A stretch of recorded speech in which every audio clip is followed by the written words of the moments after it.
para sedherek sedaya, menika kula sampun rawuh ing warung gedhe.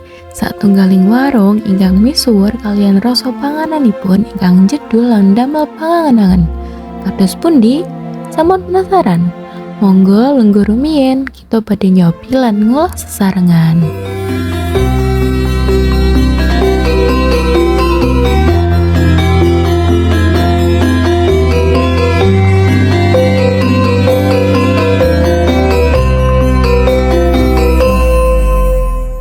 Halo dulur, monggo dahar khas desa nanging raosipun istimewa.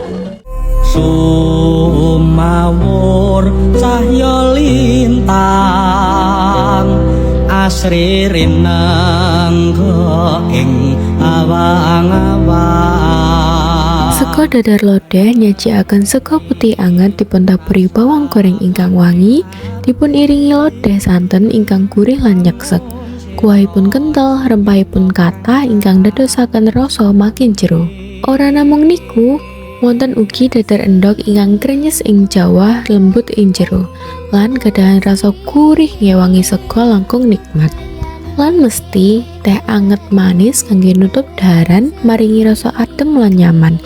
Menu sederhana nanging sensasi raosipun luar biasa.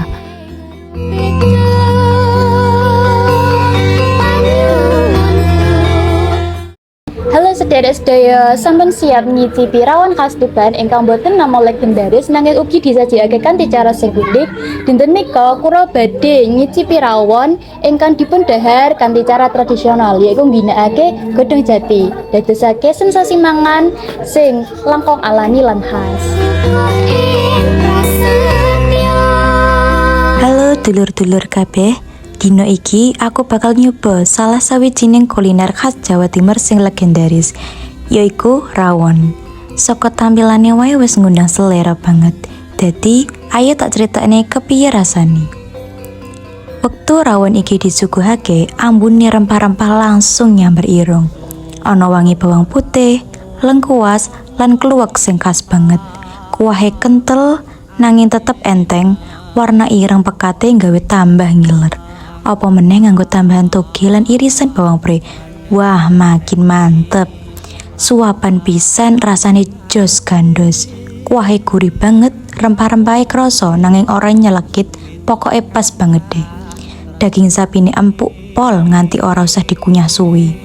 Sak mangkok rawon iki pancen ngademi ati lan mratelake tresno marang panganan khas Nusantara. Mangan rawon ora lali kerupuk lan sambel. Makin mantap, makin dangdutan lambemu.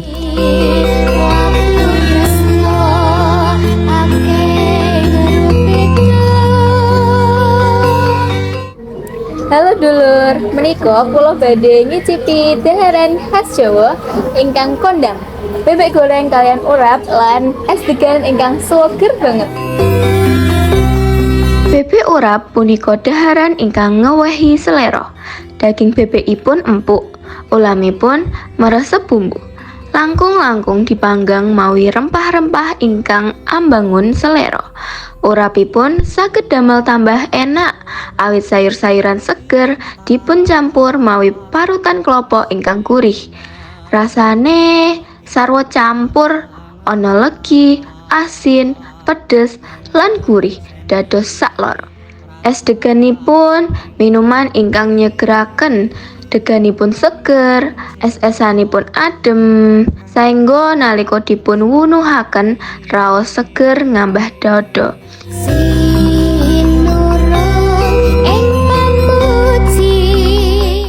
Nah, iki dulur piring ingkang isinipun campur-campur wonten tempe, pelas lan gedang goreng. Rasanipun sederhana nanging raosipun maknyus. Aja lali nyobi dahar dateng mriki.